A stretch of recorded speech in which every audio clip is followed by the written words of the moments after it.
The Curious Case of Mayor Alice Gu. Pagkatapos ngang ipalabas ang interview ni Karen Davila sa mayor ng Bamban Tarlac na si Mayor Alice Gu, ay mas madaming katanungan ang naiwan sa mga netizen. Isa na nga dyan ang viral na opinyon ng ating kababayan na si Jesus Falsis. Gumawa siya ng thread sa X kung saan ibinahagi niya ang mga naiwang katanungan at nakakapagtakang sagot ni Mayor Alice Gu matapos panoorin ang interview. Ito nga ang simula ng kanyang thread. To get the sympathy of people, Mayor Alice paints herself as a relatable victim by claiming she is the daughter of a kasambahay, that she is a probinsyana, and that she is just a simple person. But all of these just raise more questions. Sa late registration of birth ni Alice Lil Gu, the name of her mother is listed as Amelia Lil. So si Amelia Lil ang kasambahay? Kung kasambahay yung nanay niya, bakit delayed ang registration of birth niya at 17 years old? Sino ang nag-register ng birth niya? Tatay niya?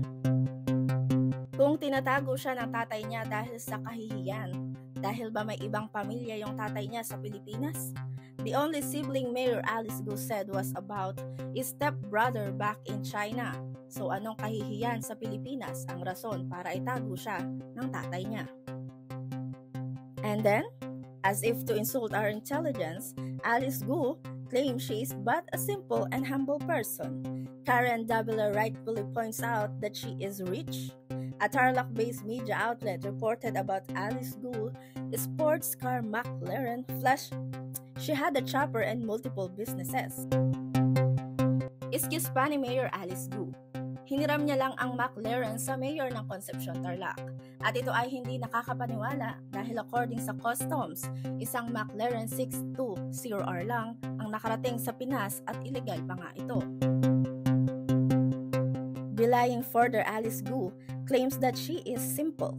She could not and did not reveal how much she earned from selling her shares in Baofu or the land where the Pogo company is operating in. Dahil daw, ma-BBIR siya. Edi, mas lalo siyang ma-BBIR niyan. Speaking of the Pogo company, Alice Gu consistently lied in the face of Karen Davila by persistently claiming she only facilitated obtaining a letter of no objection when Resolution number 185 of Bamban shows that it was Alice Gu herself who applied for a Pogo permit. A missed opportunity in Karen Davila's interview would be to question why and how did Alice Gu even think and consider of running for mayor of Bamban agad. Alice Gu did not start out in the barangay level. She never ran for councilor of Bamban.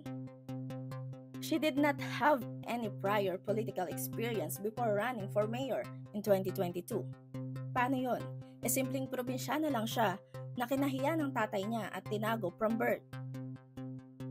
Because the allegation of Senator Risa Hontiveros, the Mayor Alice Gu, could be a Chinese asset, could be true if we only know sino nagpatakbo or bakit tumakbo si Alice Gu. One thing is clear though, a Pogo company that Mayor Alice Gu herself applied the permit for back in 2020 was raided for illegal human trafficking and cyber attacks. No amount of PR can deny that. #Alice Gu. Yan lamang po ang balitang showbiz update. For more updates, please don't forget to like, share, and subscribe. Thank you for watching.